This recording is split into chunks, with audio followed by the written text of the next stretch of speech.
Hi, I'm Cole Kraft. I'm 21 years old, and in my time in youth group, I've done 7 mission trips at Storm Camp and 4 YouthWorks mission trips. I'm Connor Kraft. I'm 19. I have gone to Storm Camp 5 times and 2 YouthWorks mission trips, as well as been AUX staff at Storm Camp for 1 year. I'm Abby. I'm part of Messiah Youth Leadership. In addition to helping out with Messiah High School and Middle School youth groups, I also am part of Storm Camp's leadership. And I've been doing Storm Camp for about 12 years. I started out as a 9th grader, and then I evolved to become an AUX or a college kid who came in and helped, and then I came in as actual staff to help out every year. I love to see their satisfaction of starting a job of this is too big of a job, we can't do this, and then by the end of the day they're like, we did this, we hauled all this rock, and then they feel really proud of themselves, and it's really fun to see that. Storm Camp a couple years back, and our job was to demolish this old fence that was kind of rotten out and kind of falling apart. We weren't really sure how to build a fence, but I've got a good idea. I like to build things and things like that, but me and Fletcher put our brains together. Well, the first fun part was destroying the fence, which you put a hammer and a crowbar in our hands, and there's nothing funner. But then we got the fence out, we got the posts out of the ground to cement, and then we had to dig new holes, and it was like we were kind of told what to do, and we got the cement posts in, the wood beams, did all the cutting, got all the boards up, and by the end of it, it looked pretty good for not really knowing what to do at the start of the day, so that's for sure one of my favorite memories.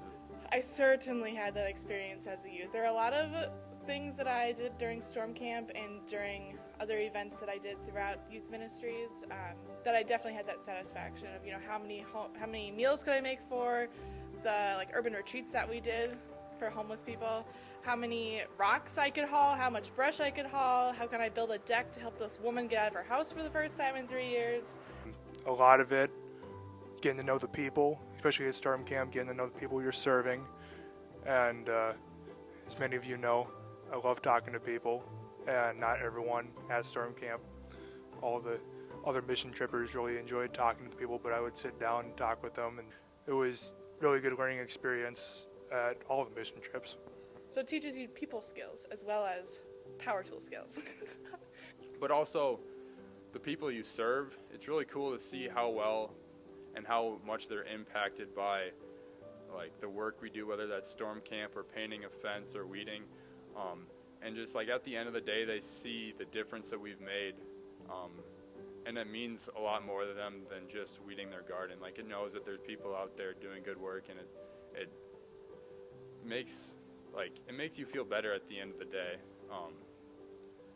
that you made an impact in the community. It was something that challenged you. What do you mean I'm going to work in worship? Those two do not relate to each other.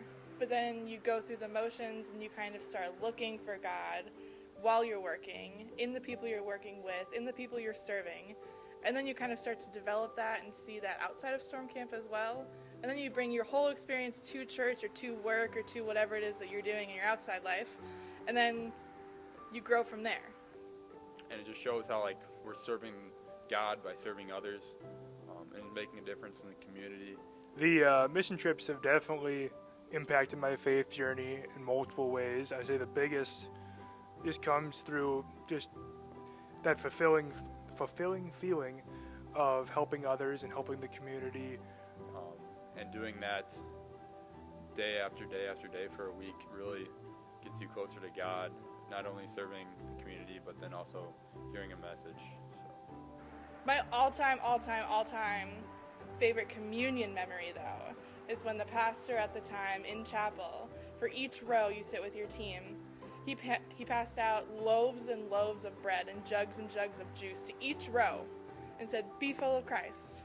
And that has stuck with me 10 years later. I'm like, I will be full of Christ. But the jugs and the juice, it was very symbolic and very meaningful that way.